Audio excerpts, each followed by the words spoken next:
All right.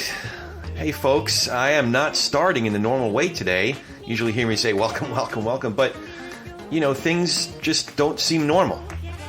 So I guess it's times like these that it's that much more important to try and talk politics and religion without killing each other. Literally. As maybe some folks can recognize, I'm your host, Corey Nathan, and I'm really grateful today to be joined by my brother from another podcast, or mishpacha with a different bracha. I just came up with that on the fly. Great. I love it. I grew up Jewish, became a Christian, and my good friend Adam Epstein is Jewish, as he said. How would you describe it? Oh, yeah. I mean, I am a agnostic Buddhist Jew. I almost spit out my coffee when you just said that. But what does that mean? So your listeners know. It means at the end of the day, right, when the Jewish homeland is threatened and Israel is on the table, I am as Jewish as it gets, not religious.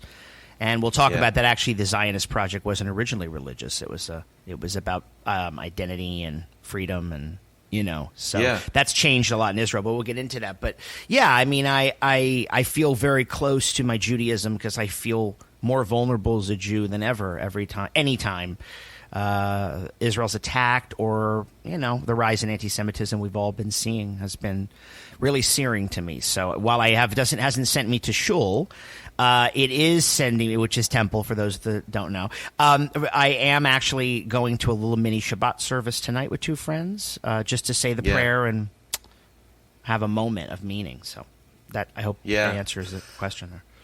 It's interesting. I decided to go to a Chabad tomorrow morning for Shabbos services. Oh, there you go. Look at you, Corey, going back to the roots.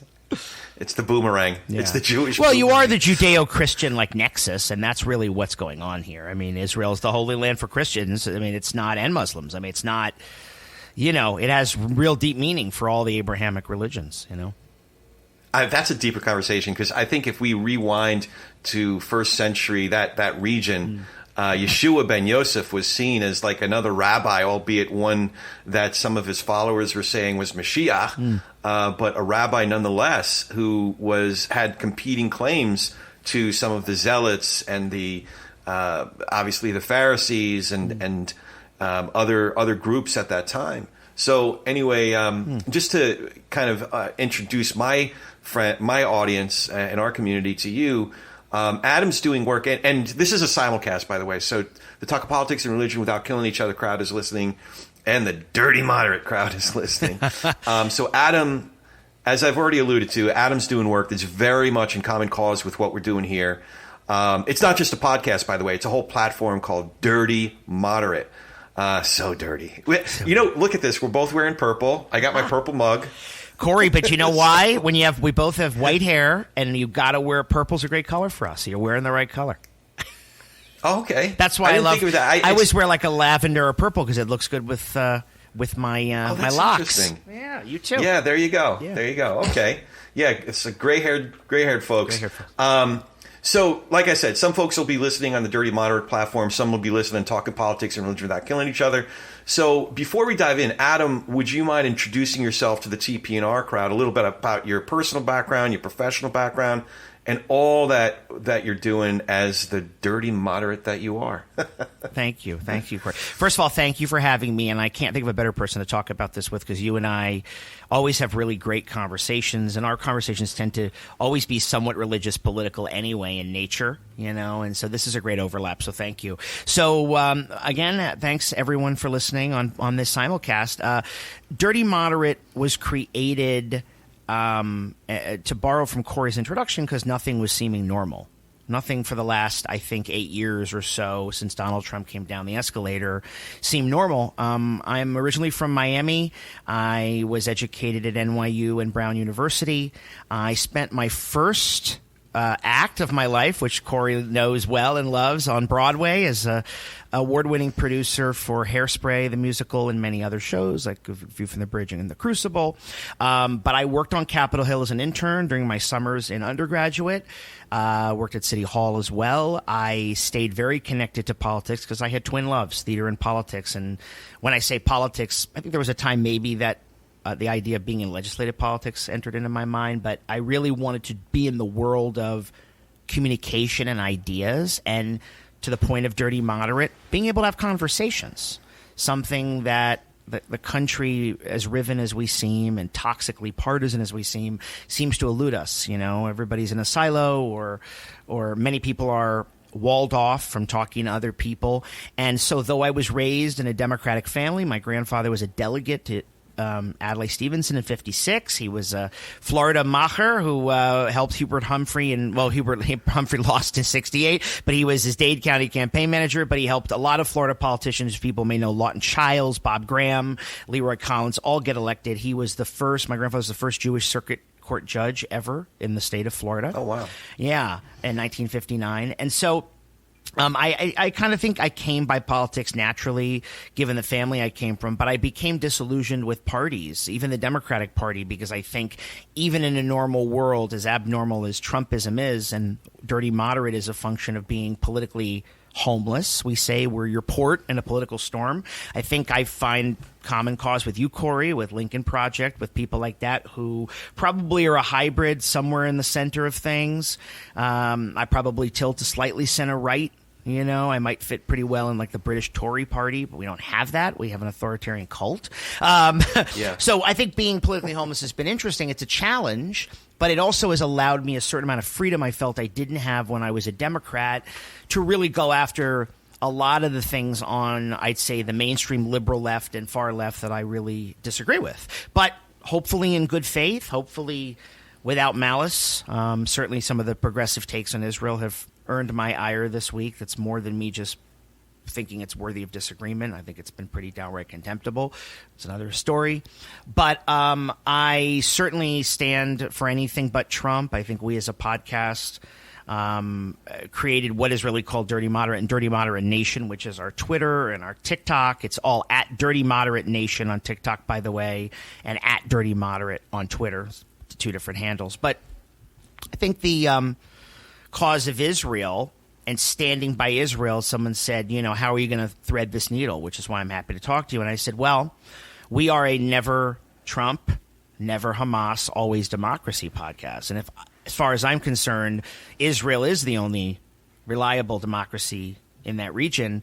And if I'm committed to democracy, I have to be committed to Israel. I think I'd feel that if I weren't Jewish. But certainly since I'm Jewish, I feel it in my kishkas, which is a saying Yiddish for guts. It might be Hebrew, but I think it's Yiddish for guts. And, you know, and I think it's hard not to see what's going on and have at least a moral position on the murder of things. You know, I understand there are two sides in this conflict. It's been raging on really for thousands of years, but even from the early 20th century, you know, from the Ottoman Empire and stuff all the way to now. So there's a lot of complicated history. But we at Dirty Moderate try to facilitate conversations, discussion. Democracy, we always say, depends upon our discourse. Authoritarians want us to have apathy and to fight. You know, that's in their interest, to be completely divided. And, you know, for lack of a better term, if we can build a bridge to people that we disagree with, or many that we agree with, or just find a place where people don't feel they have to claim a partisan allegiance before saying something, I think Dirty Moderate is that wellspring, is what I would say. Yeah. Dirty Moderate. I love the dirty part. Right. So by way of a lot of folks at TPNR obviously know me, but for the Dirty Moderate folks, I started out on the East Coast, grew up, my family's all from Brooklyn. I grew up on the Jersey side, proud Jersey boy. I started out as a stockbroker during the day, going to a theater conservatory at night. So very much like Adam, I had this kind of combination of business and the arts. When I graduated from the conservatory, I quit my job as a broker and I started producing theater, albeit at a much smaller scale than Adam did. It was mostly like 50 to 99 seat theater and, whatever space we could afford to convert, mostly in Chelsea and in New York. But we had a great time because we did Shakespeare and Tennessee Williams and Chekhov. I came out here in 95, Southern California, to continue producing theater. But then also got into a little bit of independent film. And I've had different endeavors. My film endeavors evolved into a business that I've had since 1999, a specialty headhunting, small-scale mergers and acquisitions firm. I've been a creative entrepreneur over the years. And when I heard, I've been very engaged. The other part of that's important to the story is that I grew up in a very observant Jewish family. We went to an Orthodox synagogue, but in my late 20s, I became a Christian. And that might seem like a purely religious story, but it's actually not. It's both religious and political, because when I became a Christian, I obviously had to have very difficult conversations with my family about religious, theological convictions that I'd arrived at. Meanwhile, I started going to church here in Santa Clarita, which is dominated by this guy. This whole valley is dominated by this guy named John MacArthur, and churches that were planted or affiliated with Grace Community Church.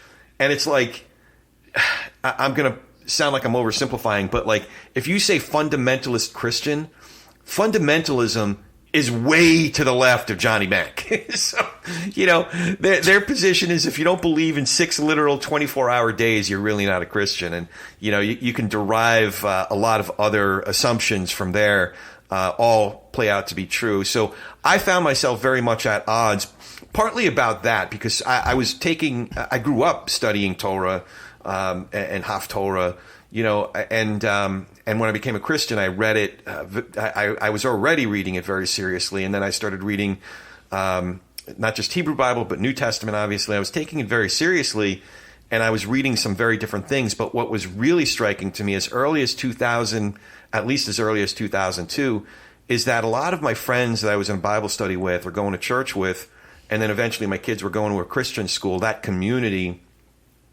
what they identified with and what was clearly primary to their identity was different than the theological convictions that brought me to Christianity. The theological convictions by which I was compelled to follow this Jesus, this Yeshua ben Yosef. The primary identifiers to a lot of those folks were, again, oversimplifying here, but basically, if there was something on Fox News or Rush Limbaugh or one of the prominent conservative radio shows or the media complex more broadly speaking, if there was an issue that was directly at odds with Scripture, Fox News would win the day every time. And I got myself into a trouble over the years many, many times. Been literally kicked out of Bible studies, was told to leave a couples retreat. Partly just because I'm an asshole, but partly because a lot of times I would say, hey, guys, I know you took this this little fractured, fragmented piece of Scripture to try to support something that you already decided upon politically and socially. But if we just keep reading the rest of that verse, and certainly if we read the rest of that chapter, I think you'll find it says something very different.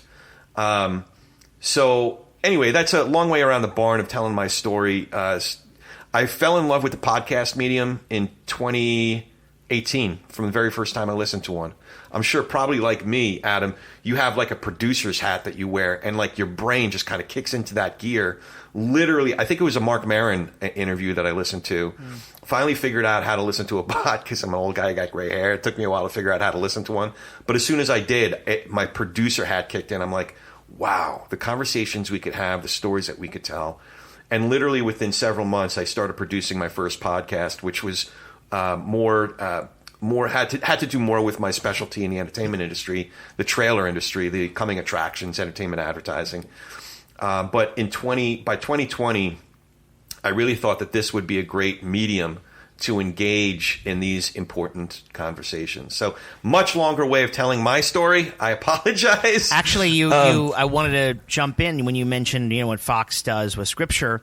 I left out that I prior to having my own podcast, I worked as a political commentator. I was considered a liberal on Fox. I was exclusive. Oh, wow. I was exclusive to Trish Regan prime time. She was Fox Business 5 nights a week at 8 p.m. 8 p.m. East Coast, and I went on every Thursday for a year. And it was a great experience. Trish actually was our first guest on the podcast. We did a little flip. But to your point, Fox takes just the kernel of something and runs with it. And so what I learned was to take where they find that sweet spot of just that little, excerpting a verse, in your case, my case, taking an issue that could be relevant small and then turning it into full-on propaganda. So I always navigated those rocky shoals. I always would have to come back and say, well, yeah, I think it's bad that Congressperson X says they're for the Green New Deal, and how dare they drive a gas-guzzling SUV? They would say stuff, well, what are they, hypocrites? I'd say, yeah, I think they probably are, but you have no plan for climate change, or you deny it completely and have nothing on offer either. So, you have no agenda. So at least this person's putting forth ideas. You have to sort of, they would just basically say the Green New Deal was no good because so-and-so's driving a gas guzzler. It's like, okay. And spend 6 minutes on a segment on that where you'd have to say, right, but is still not the point, So yeah, the ad hominem right. and oversimplification of complex issues. So speaking of ad hominem, oversimplifications, vilifications, wow, we're in the talk about rocky shoals. We're in the thick of it right now. So, Adam, I think you've done a little bit more work on the history of the Palestinian-Israeli conflict, however far back you want to take it. I mean, we could go back to Abraham's two sons. I always, but even just the last few decades. Yeah, perhaps. I mean, well, I think it's just good to have the background, because I think that, again, they're like everything in a 24-hour news cycle, it's such a deluge, and this not that news and politics isn't complicated. This kind of history is really complicated, despite maybe where we are right now, or maybe in light of where we are right now. So obviously Arabs and Jews have been living in the Holy Land ever since it was even ruled by the Ottoman Empire. For those that don't know, the Ottoman Empire came into existence in 1453, I believe, under Constantinople. When Constantinople fell, and to the Turks, and it was in existence till the end of World War I. Okay, so the Ottoman Empire collapsed around then, and one of the winners of that war was Britain, right? And they took over what the Ottomans had ruled, all which is just so much of Arab and Israel land now, lots of Asia, etc. Okay. And during this period, there was a tremendous amount of immigration, Jewish immigration from Europe to what was then called Mandatory Palestine, under British rule. And this happened especially in the early 30s, when there were many Jews who saw and wisely got out of Nazi Germany. They saw what was happening, were able to go to Palestine. My great-grandfather was one of them. I never met him. He died before I was born, but he left Poland, or what was the border of Poland and Russia, to go there. But there was a lot of resistance to Jews moving into land that, we'll get into this later too, that was in many cases historically theirs, not just biblically, historically. And there was a lot of revolt and a lot of bloodshed where a lot of Arabs and Arab populations resisted this. And, we're going into the 30s now. We're not even into the creation of Israel. So in an effort to kind of squelch this violence, there was a British commission in 1937 created, which recommended what ended up happening by the UN in 1947, which was partitioning Palestine into two states, one Arab and one Jewish. The United States embraced a bit of a different plan in 47, but same idea. And then that plan was immediately rejected by the Arab world. It led to Israel's declaration of independence in 48, and the first Arab-Israeli war. So as soon as Israel was, we got to go back, and it's important for people to listen who often have a kind of facile understanding of history. I don't mean that rudely, or have a presentist view. They see everything through today or through the Trump era as if there was no history before 2015. So anyway, this period produced about more than 500,000 Arab refugees. So it's, there's a lot of displacement going on. Okay, now, who are the Palestinians? I made a little list for myself so we can go, these terms are basic, but let's go into them. In the 1967 wars, this is about 19 years into Israel's existence as a state, Israel captured, among other Arab territories, people may remember, the Gaza Strip from Egypt and the West Bank they took from Jordan. Okay? I mean, they were attacked, but these were the spoils of war. It put residents of those areas, known by this time as Palestinians, remember, Jordan was occupying the West Bank. They were essentially there for a long time. Put them under military occupation, fanning a lot of nationalism among these groups. Okay?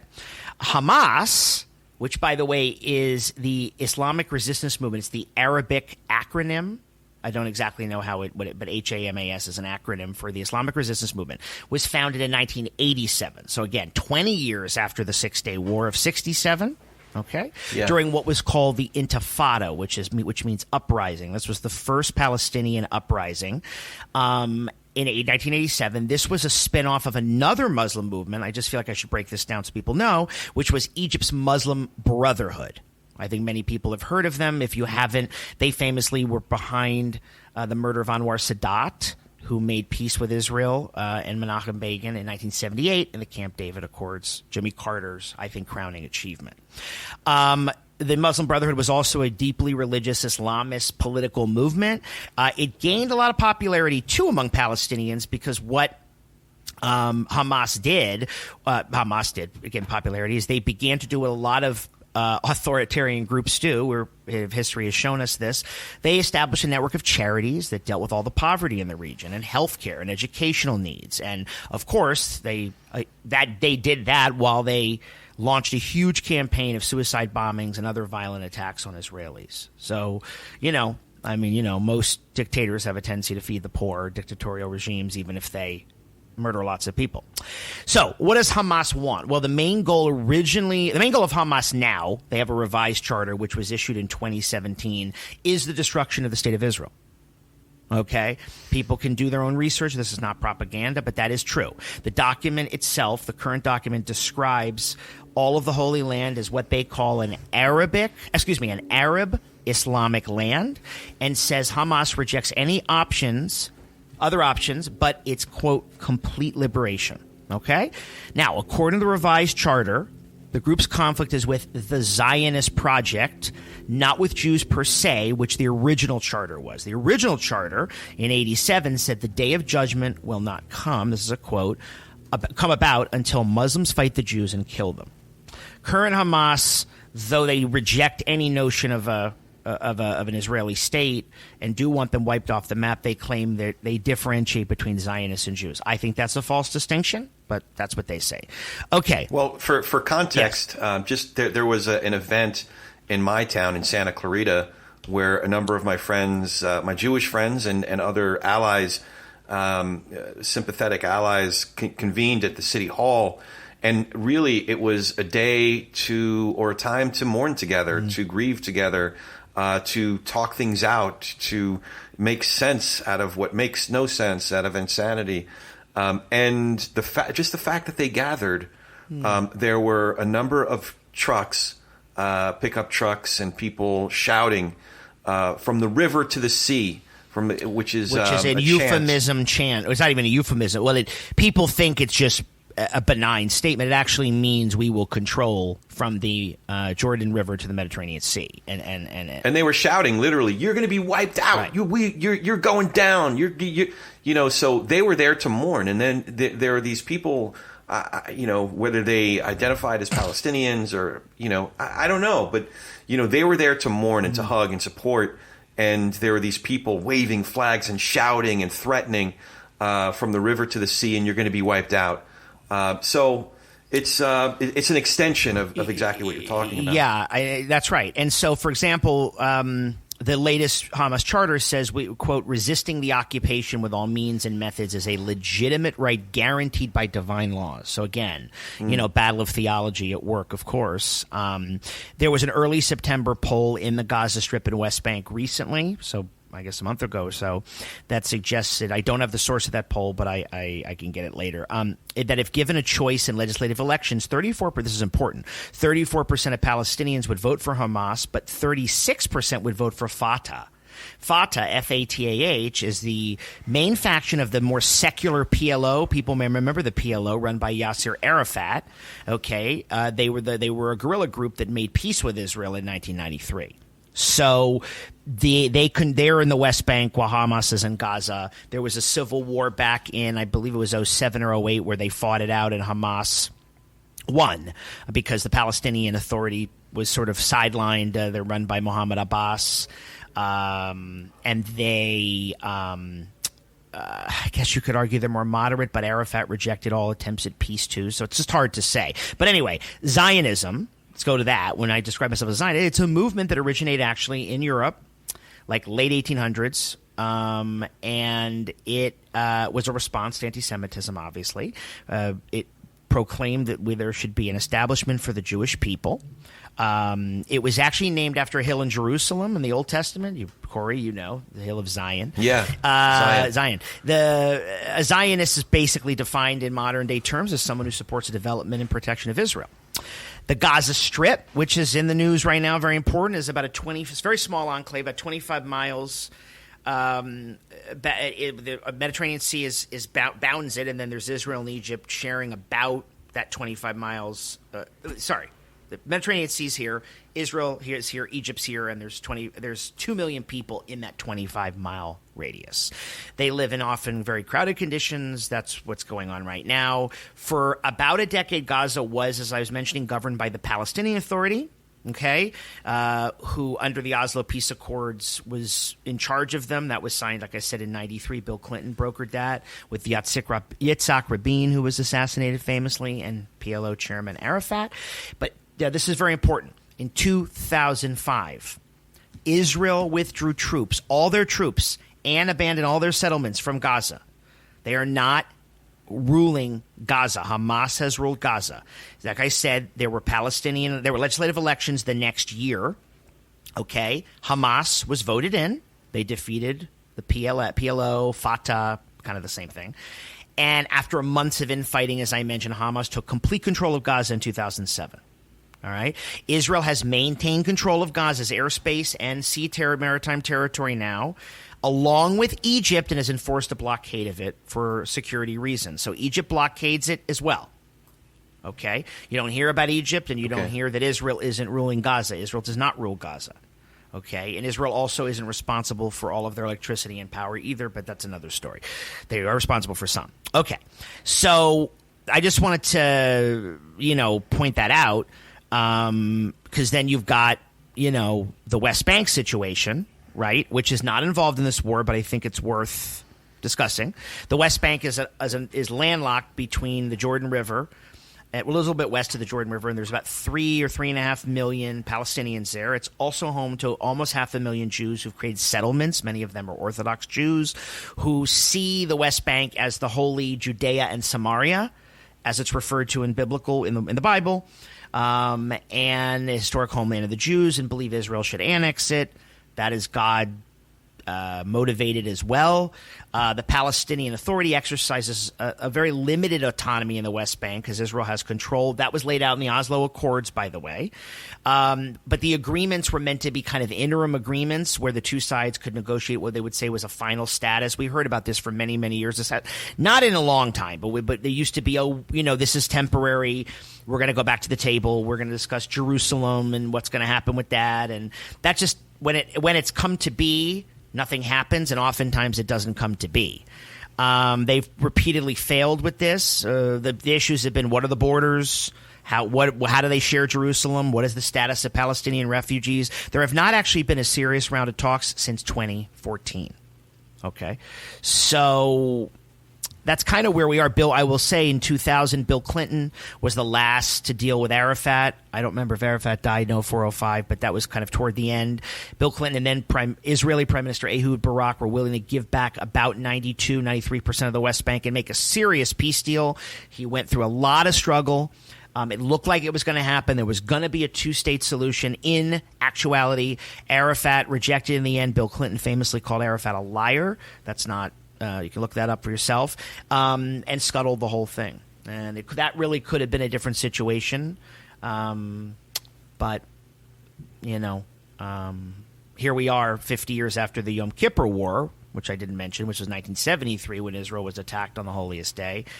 And again, thanks to the Nixon administration's airlift of weaponry and supplies, arguably saved or inarguably saved. Golda Meir always said any Jew who doesn't vote for Nixon's crazy. And Nixon wasn't known for his fond attitudes of Jews, and also did not really win a large percentage of the Jewish vote in the 60s and 70s. But anyway, I don't know. So is that enough background, or is that? It is. Okay. It's very helpful because I knew you dove into. Yeah. You've studied the history over the last 50 plus years. Yeah. I'm 49. I'm not yet 50. You don't look a day older than 73. No, I'm just kidding. Yeah. I love it. That's what people say about me. Oh, no. I'm a little bit older than you. So I thought it would be important because there's some narratives that are being used to justify unjustifiable behavior. Yeah. So I thought it'd be interesting to color in some of that history with my personal family history, because that is something that which I don't know about. I'd love to hear it. Yeah. So what we have been able to surmise is that my father's the maternal side of my father's family is from what's now Cherny-Ostrov, Ukraine. At different times, it was considered Poland or Prussia or Russia, but now it's in the part of Ukraine that's it's a town called Cherny-Ostrov. And we can surmise that they were there from between 800 and 1,000 years. So some of what you were talking about, the Ottoman Empire, and specifically when that fell, it makes sense because it lines up with personal family history that I actually know even more. So one of my family members that my brother and I knew very well is Uncle Sal Krival. In Russian, I think it's Krivolya, or I don't know how you say it in the original language, but Sal Krival. Uncle Sal was my grandmother's uncle on her father's side. And Sal, I think, if I had to guess, I would guess he was born around 1898, 1899, because he was a young man just coming into of age at the end of World War I. He and his brothers were all very active. He, in particular, was active as an early Zionist. I don't think it was called that yet. It may have been, based on the history that you're sharing. But he was an early activist trying to help with the formation of the Israeli state. Part of what he was doing, actually, is that one of his brothers was recruited, if you can call it that, subversively and coercively recruited into the Tsar's army. There was another brother who was very active with the early Bolshevik movement. But interestingly, by the end of World War I, what was emerging was that they had already suffered through years and years, decades of Cossacks coming through and having to suffer through pogroms. Houses would be burned down. Women would be raped.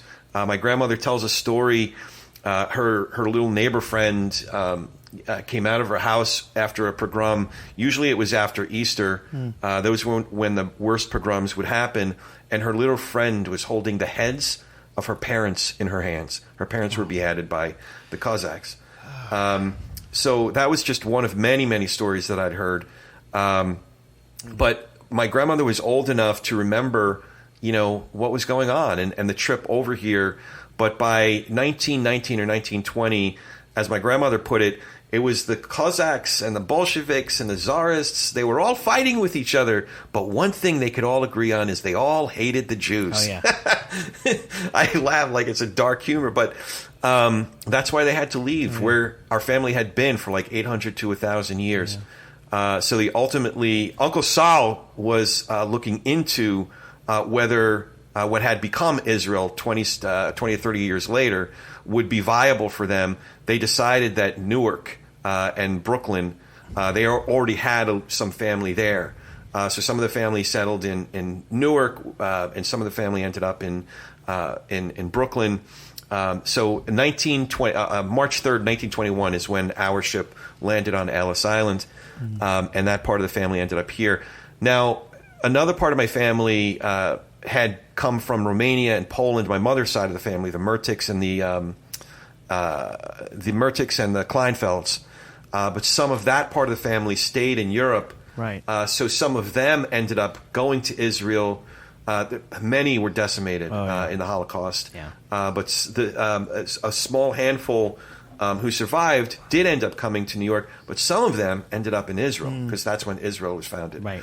Now, fast forward to 1979, and my cousins, who are very close to my age, there's Dina, Jonathan, and Laura Wachowski from the Blick side of the family. The Blicks and the Kravals are the ones who came from Ukraine. We have Ukrainian. And, my great-grandfather is from Kiev. Yeah. Kharkiv, So that's where Kharkiv. I apologize. Okay. But that's close by, yeah. That's where the Pale of Settlement was. Yes. So it makes sense that you'd have close family members from there as well. So Laura, Jonathan, and Dina's family, Laura subsequently passed away about 10 years ago. She was only 3 months older than me. Oh, wow. But they made Aliyah in 1979 to kind of reconnect with certain parts of the family that were in Israel.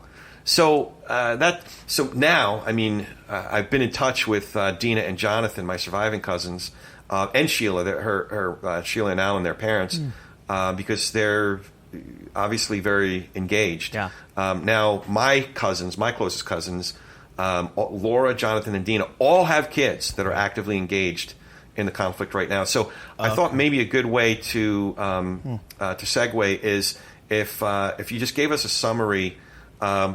What the hell is happening right now? Okay, well, what the hell is happening? Well, certainly on October 7th, what we now know is a well-planned attack was launched by Hamas in a really a mass terrorist infiltration of Israel. Attack on music festivals, kibbutzim, going door to door, murdering people. Obviously, we've heard about the decapitation of infants. It's so painful to have to think about. The rape of women, the murder of Holocaust survivors. This had been in the works, so we understand it. Wall Street Journal had bombshell reporting, said Iran planned it. Other outlets can't yet confirm that, they say, but Iran being the chief sponsor of terrorism worldwide, really, it's hard to believe they are not behind it. This was obviously based on Israel's population was like 9 million or something. This was the largest loss of Jewish life since the Holocaust. It's getting worse. I don't know what the number is, but is it 1,500 dead or something? In other words, it keeps changing and going up, and I'm not aware of the numbers, but I think people listen to this in 3 days and it's like worse. So there was mass bloodshed. Hamas is in my opinion, incredibly evil organization. I think they are pure evil. Of course, would differentiate between people who suffer under them because they kill Palestinians too. They've actually gone into other neighborhoods, which you never hear from Western media, murdering people in Arab territories too. So they've done that. There's been a lot of history. You can look that up. But they, this was as brutal an attack as any. Certainly were the worst since the Yom Kippur War in '73, but much more stealth. Well, I say much more stealth because that was stealth, but this was, the infiltration. Obviously, there was an intelligence failure, though I don't like to dwell on that because I feel like that takes away from what's really at hand.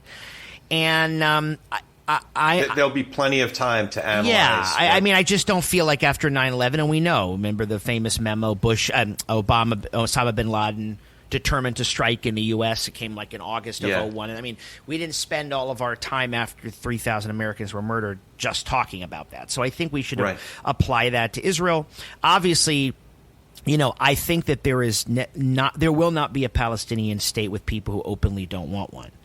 And it is in their interest to continue not just to murder Jews, which they don't believe have a right to exist at all, but also to oppress their own people. And this is, again, not a defense of of murdering anybody innocent, but I have to tell you that I can't believe anybody that we have not seen full-throated moral condemnation, and obviously from most people we have, but that from everybody who immediately switched to Israel's the aggressor and the occupier or the colonizer. You know, for those who are listening, you can't colonize a place you're from.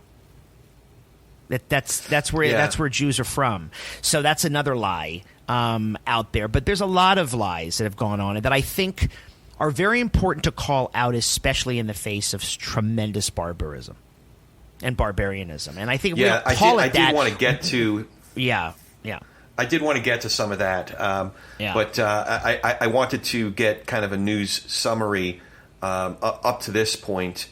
The invasion of ground war of Gaza is imminent. You know, I mean, the airstrikes have started, but there will be a full ground war. Israel's asked civilians to evacuate, and that's creating a refugee situation for sure.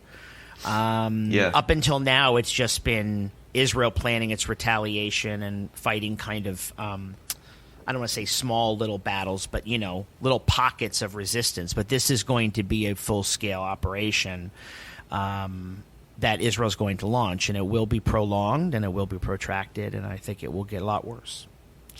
So I'm reminded, my friend Lisa Sharon Harper, who has a wonderful podcast called The Freedom Road, honestly, just completely candidly, I was anxious about what she might say. Because she does a lot of work, and I've learned a great deal from Lisa about the colonization of this continent.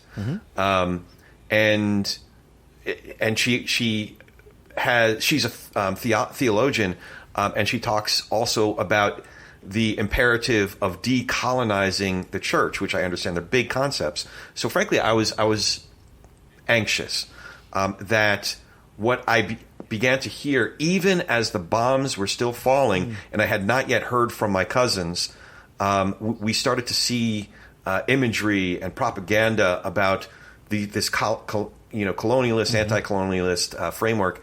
Lisa, to her credit, she waited to say anything. And her first expression was in sympathy to people who, to no fault of their own, were murdered. To feel as an ally with those who are suffering. With those, I mean, people at a freaking music festival. For God's sake! You know. So I was heartened to hear that. She did have an exhortation because she must be true to herself. But her exhortation was a reminder about specific pieces of the Geneva Convention. And I can align with that, something very specific about that, that the Geneva Convention and the what many established nations agreed to. And I think that the imperative is to abide by these frameworks.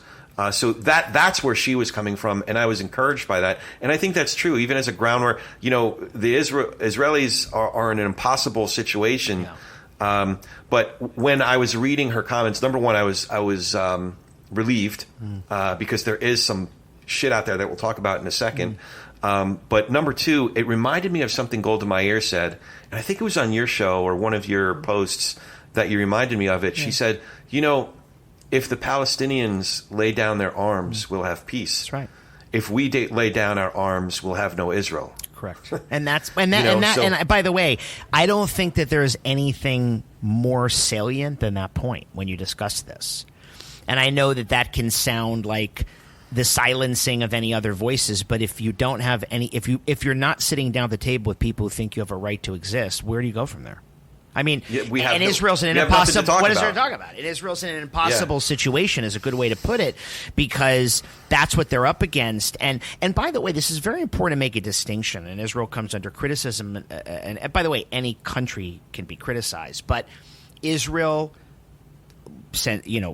drops leaflets, lets civilians know to try and get out. I understand the argument where they're going to go, but I'm just saying Israel does not. I mean, I'm sure we can point to horrific exceptions. As a rule, target civilians. They do their best to avoid the carnage. War is messy, and no one has a recipe where war doesn't involve death. So when people say, well, they shouldn't do it that way, I'm like, well, I'm not a 5-star general, and neither are you. So, again, what do you do but in war to try to minimize casualties? However, Hamas uses their own people as shields. They place them in hospitals. They place them in schools on purpose. And that is a fact. And there is a moral difference between that. So while there will be horrible loss of life in what's about to occur and what's going to get worse, there is something to be said for that distinction. And I think not making that distinction equates a democratic government in the Middle East fighting for its survival, surrounded by hostile neighbors, though it has a lot of peace agreements now, with a rogue operation that I'm quite frankly, did they abide by the Geneva Convention? I agree, be the better party, but what they're a terrorist group. I mean, they're a mass murder organization. So I find, I appreciate the sentiment, and I do. Listen, the rules of war and engagement are laid out, but this isn't France or the U.S. and France and England against Germany and Italy. I mean, it just isn't. So I don't have an answer, and I don't disagree with the idea of it, but Israel is in an impossible position because I do think there are people that, even despite the butchery, just wouldn't want Israel to respond at all. They just would like to. So here's a different question, because there's been screamers from both sides. We're stuck in the middle somewhere, and I think we both have different nuanced points of view. For my part, I'd like to align dispositionally with the likes of Dr. King or Gandhi, nonviolent resistance. Right. But I find myself being much more hawkish than that in practical terms. Right. So that said, if you take that to the extreme, I've had friends of mine, guys I graduated high school with, who they take the stance of bomb the shit out of all of them, flatten the whole damn thing. So where in there do you stand? Well, I'm a human being too. I get worried, especially as this attack happens, as I mentioned at the outset, with such a rise in global anti-Semitism and anti-Semitic beliefs and attitudes across the political spectrum, by the way. It's a real lie to say that this is exclusively a right-wing phenomenon, because it certainly is not. Well, I think Israel, in an ideal world, there would be Egypt, which is also enforcing this blockade, would help, as would other Arab countries resettle refugees. I've never understood why they can't. Jordan can't. They don't want to because it's not in their interest. But Egypt and the Saudis, and how about Iran? People can help here. Israel could then literally pulverize the leadership of Hamas. When people say flatten it, I don't know about that.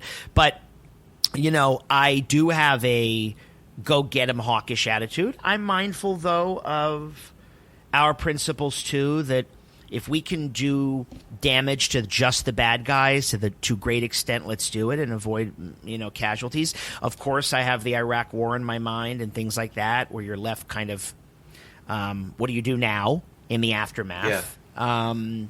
I also, but I am, make no mistake, I don't want to sound wobbly, as Margaret Thatcher would say. This needs to be as strong and harsh a response as possible. When people ask for Israel to have a proportional response, I don't think they know what they mean, because I think Israelis are not going to go murder Palestinian children in their homes. That would be, you know what I mean? I don't think that's the answer. So I think Israel might have a disproportionate response because of its military and its power, but they are fighting an existential crisis. So as a Jew, I feel that existential crisis. And I say this, and you'll appreciate this, Corey, I'm sure you heard this. If the shit were to hit the fan again, right, we have a place to go. Jews did not have that after, as I posted, the Inquisition, after being expelled from Spain and Portugal, and and then being murdered in northern Africa, and then the pogroms and the Pale of Settlement, and then the Holocaust. Then culminating the Holocaust. There was nowhere to go. So the protection to me of the state of Israel is in absolutely every Jew's interest, but I also think it's in America's interest. And I think it's in the world's interest, because you have to have some stability in a very unstable region. And I think Israel, look what they've done in 75 years. They irrigated the desert. They did, and they created, they're global leaders in technology. They just are. And absolutely, you can go into all the reasons why or why other groups haven't, but I'm just saying I think Israel's in need of everybody's protection, and I do think they are the good guys in this. I hate to be so simplistic, but I just do. You know? I don't think that, again, not the Palestinian people, but they, like all despotic regimes, the people suffer. You probably have seen the number of Iranian people who have literally been saying, we stand with you, Israel. We live under theocratic mullahs who oppress us. I saw there was some guy at a football game. I don't know where it was, as in soccer, and they were all screaming, "Shove the Palestinian flag up your ass." I was like, "Wow, right. I didn't know there was so much Zionism in Iran." But anyway, I so I mean that's where I am, and I can give you a human answer. Let me add one thing, and then I want to obviously let you continue. My politics are informed by the belief that human nature is fundamentally tragic and shitty. I know it sounds gloomy, but I just believe that. It's why I'm sort of small c conservative on things. I don't think we can socially engineer or well wish our way to a better time. We can make improvements, but I always think of a quote, Alexander Solzhenitsyn, who was a famous Soviet era dissident who was in the Soviet gulags. You probably, if you haven't read him, famously said, I'm paraphrasing, that the line between good and evil runs through every human heart, and you have to know that and guard against it. And what he meant was guard against utopian thinking. You know, the idea of the Russian Revolution was going to bring perfection, and it led to a lot of murder and bloodshed in the name of a means to an end idea. And I think a healthy understanding of human nature and the fact that human nature is tragic and that's constant has to inform what we do, meaning we can't just say, yes, but we're going back to the table for peace, or yes, we need this. I don't see that happening. Not with Hamas. It's happened, as I said, Egypt, Jordan, United Arab Emirates and Bahrain, right? We've got the Abraham Accords, the Camp David Accords, and all this stuff. So I'm not saying it's that there are never diplomacy is worthless, but I think we have to be realistic about the stakes of what's going on, and not pretend that this ends well, or that after this people are going to all go. This is great. We're fine. We finally should have a two-state solution, and Hamas is going to put their arms down. To your Golda Meir quote, I just don't think so. Yeah. Sorry to be gloomy. Yeah. I don't have any other. I can't come on a podcast, my own or here, and I think lie about what I think seems to be happening, before our very eyes. So, yeah. I can support aggression. Individuals and states have a right to defend themselves, especially against atrocities, attacks that subhuman level of attacks. Right. I don't understand some of the pictures that we're seeing and some of what's actually happened, and I don't understand it. That said, yes.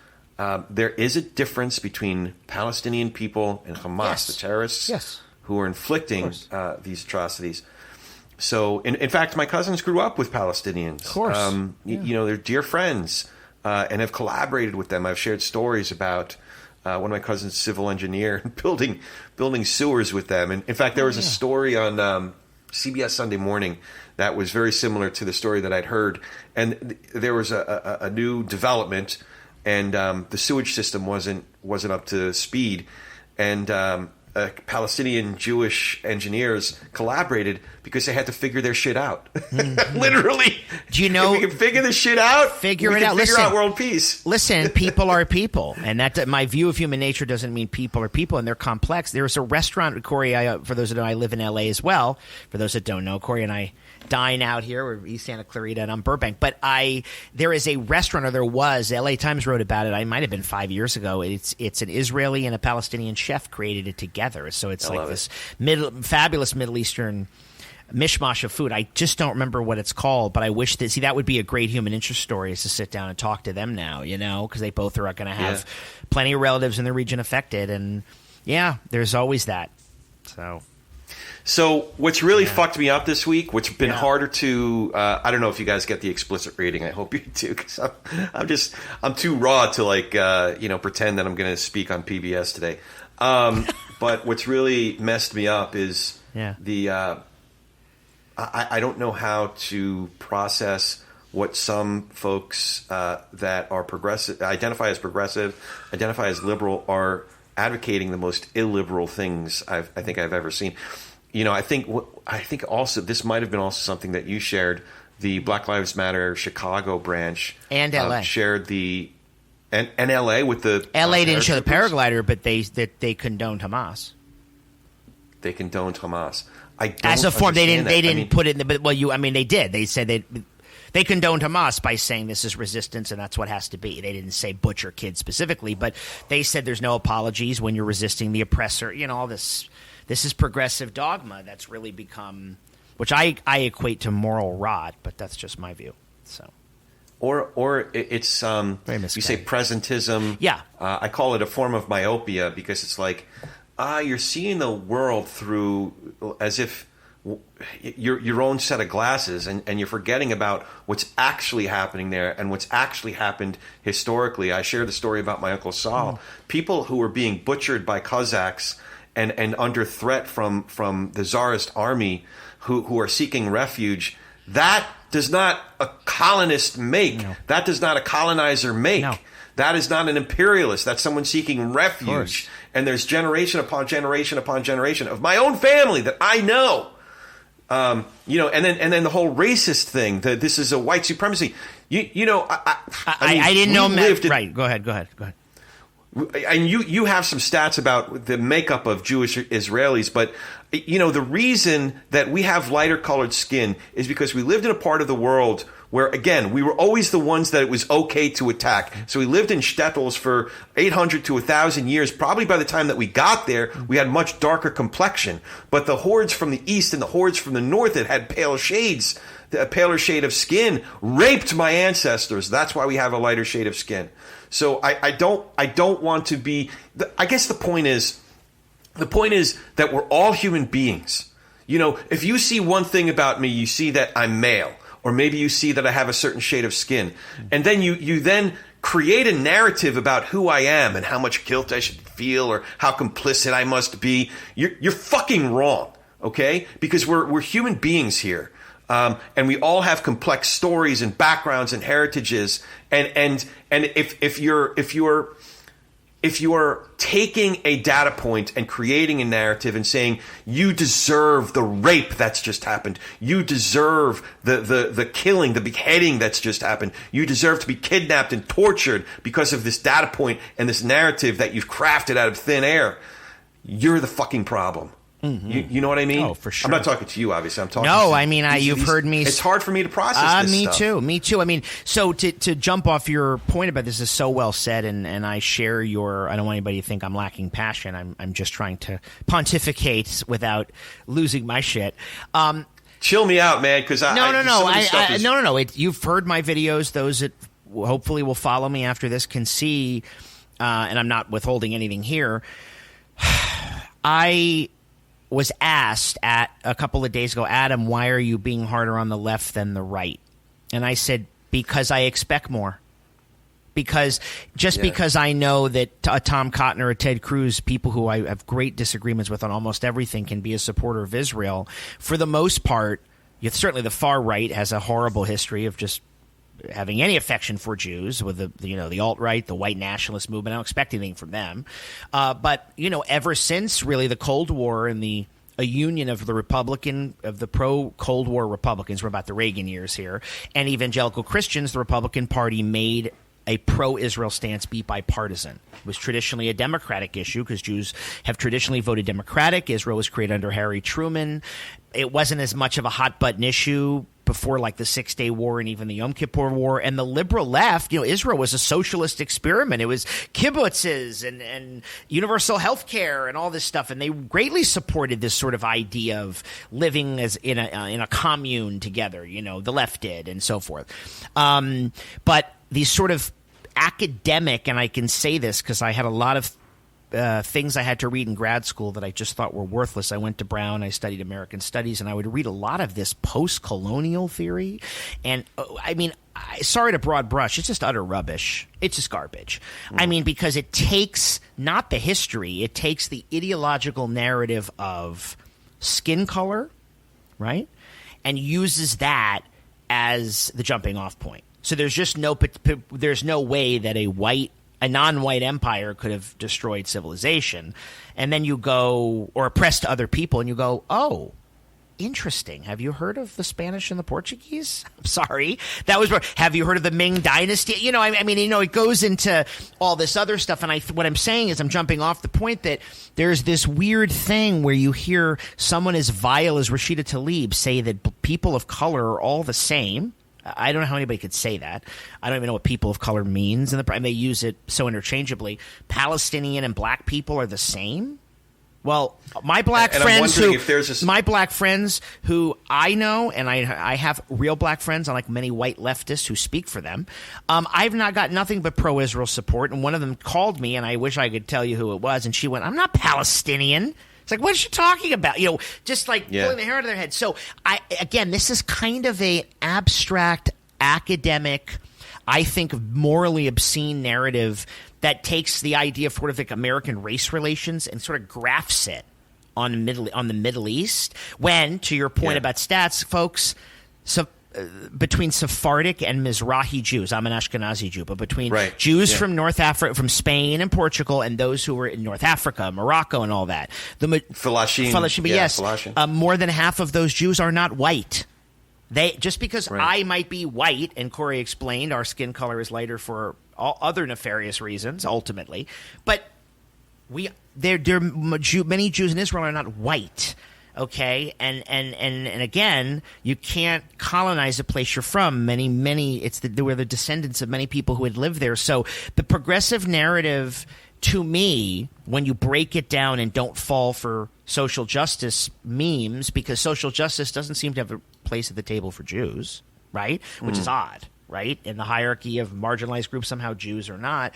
I think it's a very backward view of American race relations. I think it's informed. I do, and don't mean to sound like I think it's a lot of horrible Marxist academic goddamn bullshit dogma. And I think it's not just historically untrue. I think it's ahistorical, meaning without history.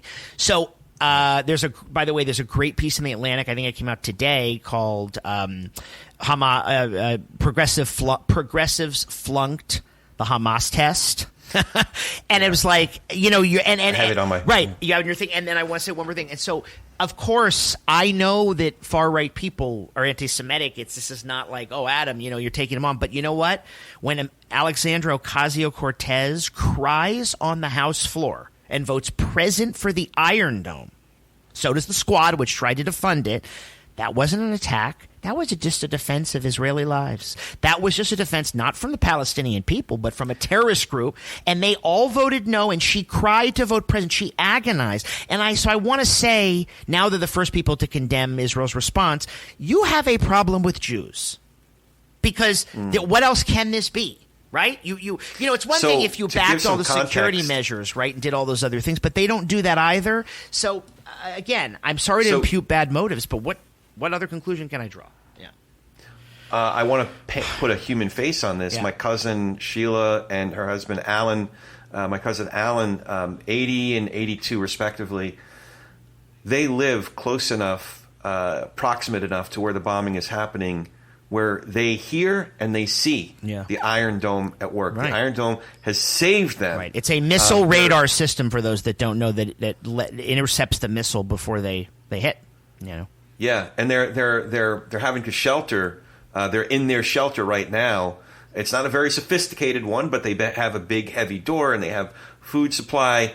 They're basically having to take cover in their homemade shelter because the bombing is close enough to them. Yeah. So that's like, even if you can't bring yourself to support active military engagement, at the very least, what the hell's wrong with a freaking shield? Like I agree. I was attacked by someone on Instagram I had to block. I didn't know them very well. They had often commented, and never this way. And when I posted something against AOC and Tlaib's inability to condemn this, they accused me of hate and came at me. And I just wrote, the Squad, in my opinion, has put my fellow Jews and me in danger for far too long. Every time there's been every time, Corey, there has been an Israel Gaza or Israel Hamas war, for lack of a better word. There's been a few instances of, mini wars in the past few years. You see Jews in Beverly Hills getting attacked. You see Jews in London getting beat up. You see it happening all over. Is it causal? Literally all around the world. I mean, is it certainly, if it probably is causal, if at the very least it's correlative, right? It's totally not a surprise that, an angry, even if it's a lone wolf person, would go into a Jewish neighbor in Beverly Hills and vandalize a store as this is happening. But who are the Americans who are speaking against Israel? It's their squad and others. It's not the majority of the Republican Party. And MAGA is a rot. But it isn't Donald Trump, although he did come out this week and say horrible things about Hezbollah, so I'm never going to defend him. Stupid things. But Nikki Haley, Chris, look at the Republican, even Ron DeSantis, who I loathe. I mean, these are, in my opinion, avatars of morality on this issue. So it should be noted, however, that a good, healthy majority of my friends who do identify as progressive and liberal have clarity on this. And so do mine. Mine. Yes. Yeah. So I don't want to we can't stereotype. Make it feed into the narrative that this is what they do, because some of my friends who are big Trump fans or Fox News watchers are like, this is the liberals, this is the Democratic Party. Can I say this, though? It's only been in this conflict I'm talking about my young progressive friends who have really turned a corner. In the past, not this time, but whenever it was, 2018, 2019, there were pro-Palestine memes that the white progressives were absolutely locking arms with Black Lives Matter, which, by the way, Black Lives Matter's charter is not friendly to Israel. It must be said that must be said. And I also think, of course, you can support Black Lives without supporting Black Lives Matter too. But that's another debate. But fair enough. Yeah. But I do think that there is a lot more solidarity from my progressive left friends, because they see this now for the unadulterated evil that it is. I'm just saying, but it's always been evil. I mean, yes, there's more carnage, but it's always been evil. They've always murdered children and women and innocents, Hamas, I mean. So it's something's turned the corner. Maybe it's the culture that now has just come down so hard with moral clarity that's forced them to. I don't know. We can't generalize. But there are many, but most of my progressive friends will still vote for an AOC or Rashida Tlaib over a Republican. And that's where we deviate. I might not vote for either, but I would never vote for them. I will never vote for them. And I worry the Democrats are nurturing AOC. I could never vote for her. So that's a red line for me. So at the same time, you can the way that I'm a never Trumper because of what he represents to people I care about and the harm he would do, I don't think that the Democratic Party, the majority of Democrats, would not vote for AOC. I think they would. That doesn't make them baby killers. I just mean, like Fox News would say. But I think that that's questionable, because I wouldn't vote for Donald. I wouldn't vote for Ron DeSantis for a lot of reasons. Yeah. So I'm not a saint. I just wish that could be. I wish that I believed in my heart that would be replicated in kind if it existed, but I don't think so. So no way to know. I should have known that I should have known that this was going to happen, because I really meant for this to be a quick hit, 30-minute, 45 minutes max. And I mean, we could easily go for another hour, but I want to bring in Dawn. Oh, great! Because I feel like we've covered a lot of ground here, but I feel like we probably missed some stuff in the heat of the moment. Sure. And I'm curious if Dawn, your wonderful, incredible, dynamic, brilliant producer. I want to say, Dawn, before you even say so, Dawn Sorokin, all I can say is she is the executive producer, and really from the very, very beginning has not only believed just in Dirty Matters as a brand, but has believed in me. I could not do any of this without her, and I love to make her take the limelight, and she doesn't really like to. But I'm going to turn it over to Dawn. Dawn, what have we forgotten to ask of each other? Or cover in terms of commentary and news? What have we missed that really needs to be addressed here? It's such an emotional issue. And I know Adam and I have been frantically back and forth because, obviously this is a passionate thing for us individually, but also as a show, we're responsible for covering all of this and sharing it with our listeners and, doing all these deep dives. And I think you get really, you get really deep in it, and it starts to be so painful that sometimes we forget the simplicity that maybe not the average person understands about Israel. I mean, Adam can talk about it for hours and hours. He's studied it. He's got a brilliant mind. You have your perspective too.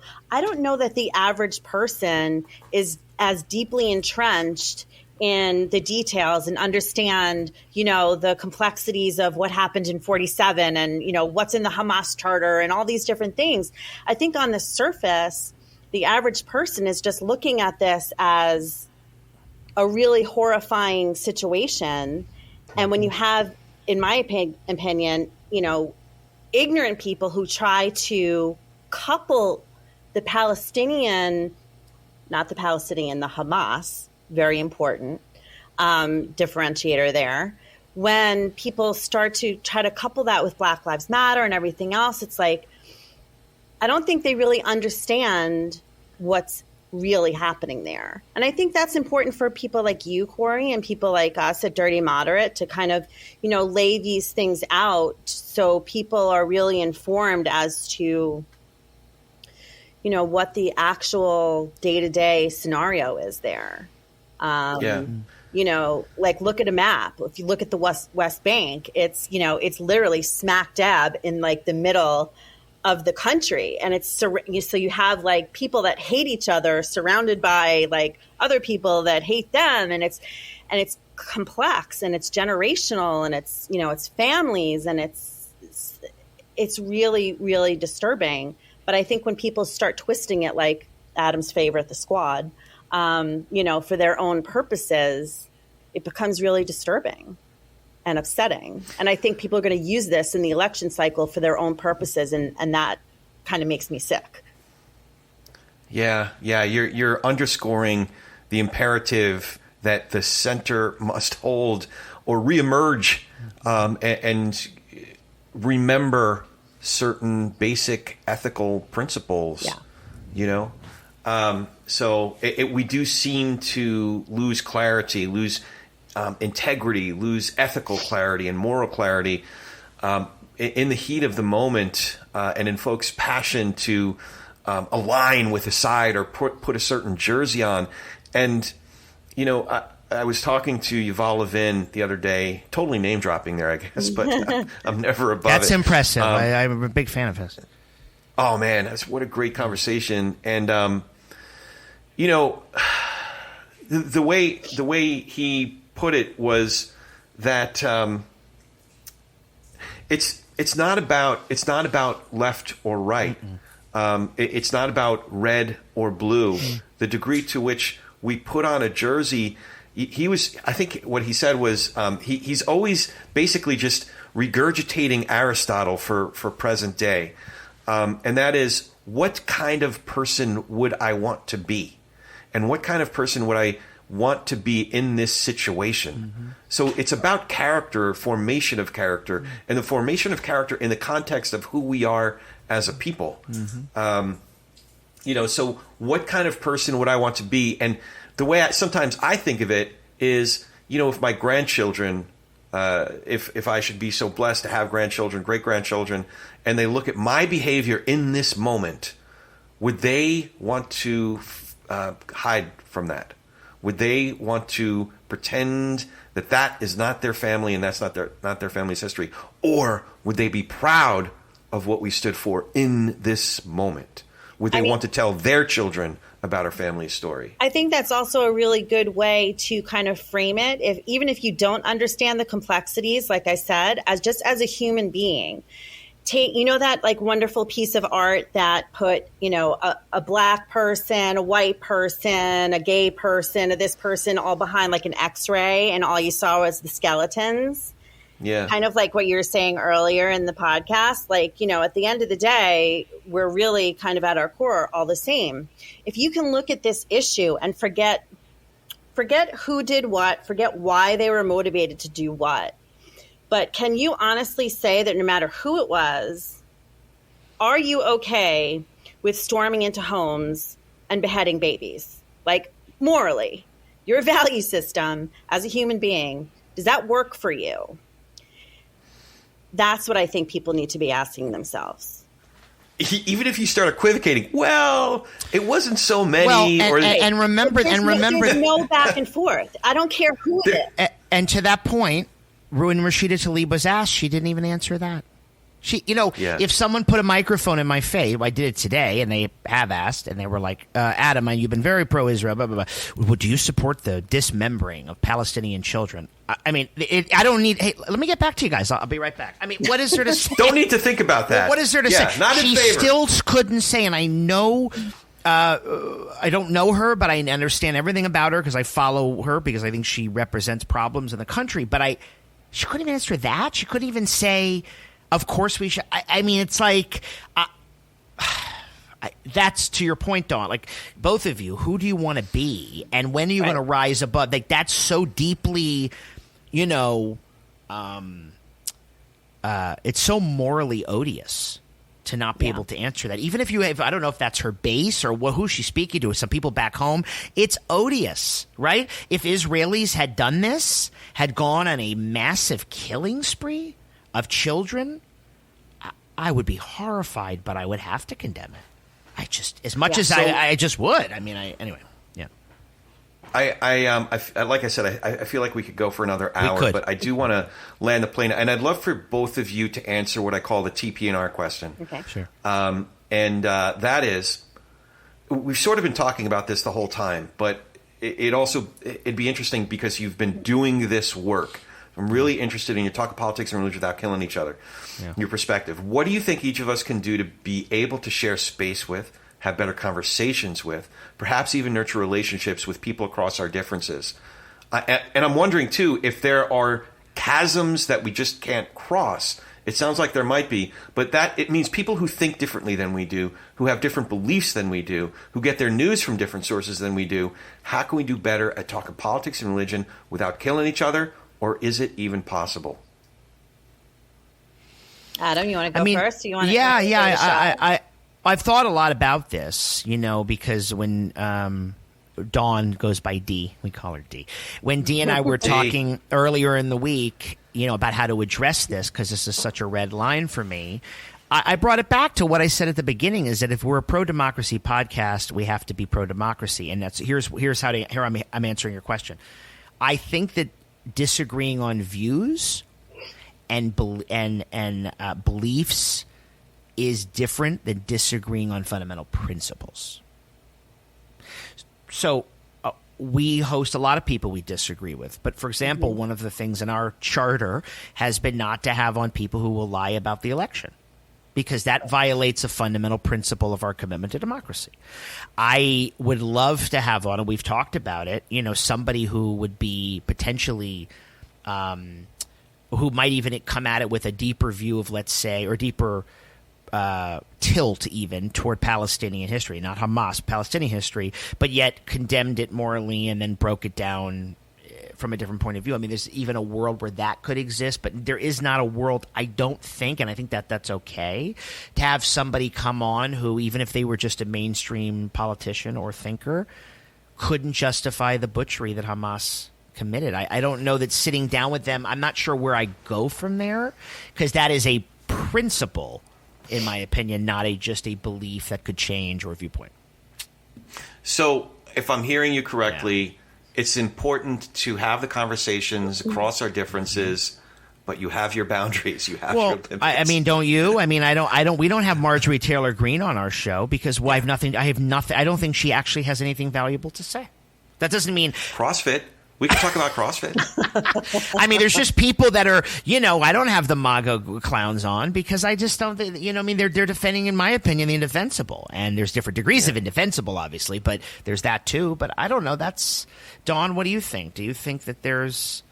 I mean, I think the first thing is to do exactly what we're all doing, which is we are all putting ourselves out into the ether and encouraging dialogue, encouraging conversations, and encouraging, people to come on and just talk the hard stuff. I mean, it's kind of in the name of your podcast, Corey, Yeah. And it's what we do. And no, we do, we do have like some rules as a dirty moderate. No, we're not going to have, we're never Trump. We're never Hamas, but we want to hear everybody's thoughts. So I think what to do is exactly what we're doing. Encourage the dialogue. I think it's the way that everybody is so black and white right now. The nuance is just gone. Everybody is just kind of I love how you say, like, wear the jersey, like, you put the jersey on, or you put your rock and roll t-shirt on, right? And that's my band, that's my team, whatever it is. But I think if you're going to put the jersey on, you have to know at least 3 songs from the band, right? That's my rule. I have 2 kids. They're not allowed to wear a band t-shirt unless they can, actually talk about the band and name 3 songs. That's fair. That's so great. I think it's the same thing with a teen. Don't wear a jersey, whatever. Don't sit here and talk about something in such grandiose terms that if you really aren't, don't wear the jersey if you can't talk about the team. So you just reminded me education. You just reminded me of something that sounded erudite when I was reading it. It was an objection to one of our LA City Council people, actually someone I knew in an earlier part of her career, Councilwoman Lindsay Horvath. They objected to her, expressing support for Israel, and they said, when white colonizers oppress indigenous peoples for so long, it's more like blaming prisoners in the unjust carceral system for rising up against their, those who are imprisoning them. I'm like, this is exactly the wrong framework. If you want to use the indigenous people framework, okay, but use it accurately. So it's more like the Lenape people who are fighting with the Sioux, because the Jews, as if we're all descendants of King Charles. Like, I don't understand how this, where you're getting your illustration. But even the Lenape and Sioux isn't fair, because they were much more admirable than some people who are showing their asses right now. But we've gone on way too long about this for the purposes that we normally do. I don't know how long your episodes normally are, but I try to hit like 1 hour and 7 minutes is like our sweet spot. But this is worthy of more discussion, of course. I feel like we could hop on tomorrow and go for another hour and a half. Sadly, the topic won't go away, so you may have to have Adam back again. Yeah, and you. So before we go, Adam, how can folks follow you, find more information about Dirty Moderate? Should we be following you, Dee? No, you should be following the show. We are Dirty Moderate Nation. We're at Dirty Moderate Nation on TikTok, and Adam does some really fun, interesting TikToks. Always informative, always entertaining. And then we are at Dirty Moderate on Twitter. Our Substack is lit. We have so many different great essays and so much stuff going on there. And we have an incredible plan for the election cycle, which is starting up basically as we all speak. And this topic, like I said, it's not going away anytime soon. So we're going to be obviously incorporating what's happening in Israel into the work that we do moving forward as we continue on covering the election and the presidential cycle and all of the, the DC shit show that we're all living through right now. The DC shit show. We didn't even get to that. I know, right?